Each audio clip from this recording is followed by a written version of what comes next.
মানুষ সবসময় অন্যকে ঠকানোর জন্য মিথ্যা বলে না। কখনো কখনো নিজের ভেঙে যাওয়াটা লুকাতেও মিথ্যা বলে।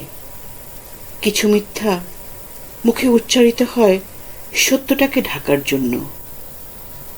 আর কিছু মানুষ প্রতিদিন নিজের মনকে বিশ্বাস করানোর জন্য বলে যায় আমি ভালো আছি। মানুষের বলা সবচেয়ে পরিচিত মিথ্যে। কারণ সত্যিটা বললে অনেকেই পাশে থাকার বদলে দূরে সরে যায়। আমি সব ভুলে গেছি, এটাও মিথ্যে। মানুষ কাউকে ভুলে না, কারো কারো অপমান ভুলে না, কারো কষ্ট দেওয়া ভুলে না।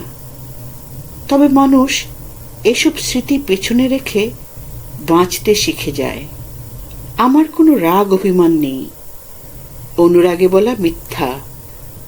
অভিমান তখনই শেষ হয় যখন মানুষ আর অভিযোগ করার অধিকারটুকুও অনুভব করে না। আজ খুব ব্যস্ত ছিলাম, কখনো কখনো এটাও মিথ্যে বলা হয়।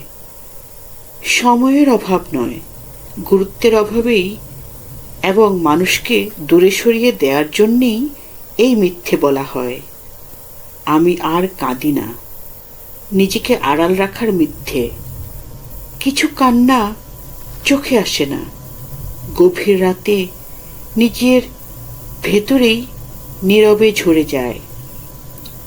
আর সবচেয়ে ভয়ঙ্কর মিথ্যাটা হলো আমি ঠিক আছি।